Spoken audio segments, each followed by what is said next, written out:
Welcome to OnCore for the week of March 25th. Let's get right into the biggest news in mobile games. We're starting out with Apple's recent keynote event where they announced a new iPhone and a new iPad, and it's pretty much exactly what we expected from the event, which is kind of a bummer since we're used to seeing some big surprises at an Apple event, but this one was unfortunately the exception. So let's run down the most important announcements. Apple's new 4-inch iPhone is called the iPhone SE, and it replaces the iPhone 5S, which was on the more affordable low end of Apple's iPhone lineup. It does pack in all the power of the 6S into the 4-inch form factor, and Apple claims that it's 50% faster than the 5S. So if you've been reluctant to upgrade to a 5 or a 5.5-inch phone, this new SE model is exactly for you.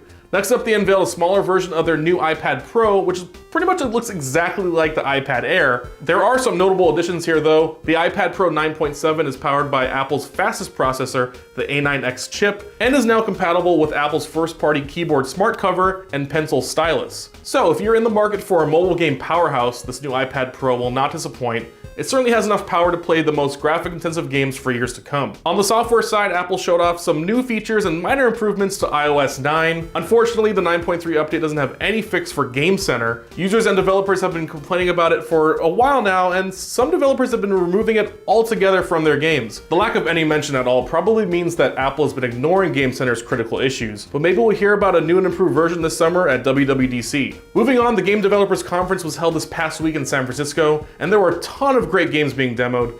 This year, VR took over the conference in a big way, with a whole separate virtual reality developers conference happening simultaneously with GDC. One of the biggest surprises was during a Microsoft and Oculus VR press event, where they announced a version of Minecraft is being developed for Samsung's Gear VR. Polygon got a hands-on demo and talked to Oculus's chief technical officer, John Carmack, about Minecraft VR. He had this to say about the new version. About a year ago, I got Minecraft on the Gear VR and I couldn't tell anyone about it. And it was extremely frustrating because I was playing this game and I could spend hours playing. I thought it was the best VR experience that we had available for anything. Now that's high praise for the guy who's considered to be the godfather of VR. He explained why Minecraft in the Gear VR is such an exceptional experience, saying, "In VR, I want to go explore the world. I think that the ability to be wireless, to spin around and have that freedom really makes this a unique experience. Minecraft hits all those buttons very, very well. It is the quintessential open world game, and being able to explore that world in VR was what I always thought the core of this was all cracked up to be." According to the journalist that got this exclusive demo, this is not a port of Minecraft Pocket Edition. The play space design for the demo was very narrow, and the view distance was remarkably shorter in VR.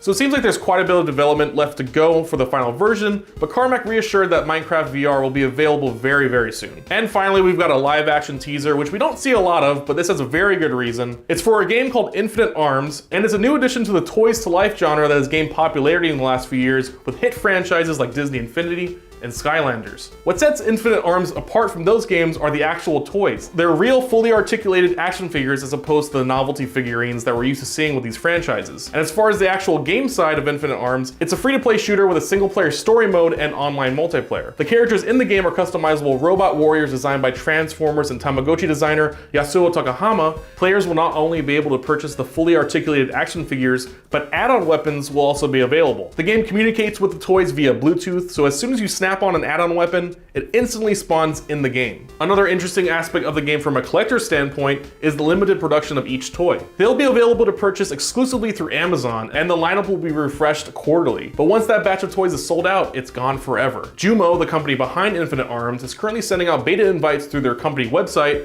There's no final release date set, but we can probably expect this game to come out very, very shortly. And that's all the news we have for you on this week's edition of OnCore. Are you going to buy any of the latest Apple products? What do you think about Minecraft VR? Let us know by tweeting at us, and we'll see you next time.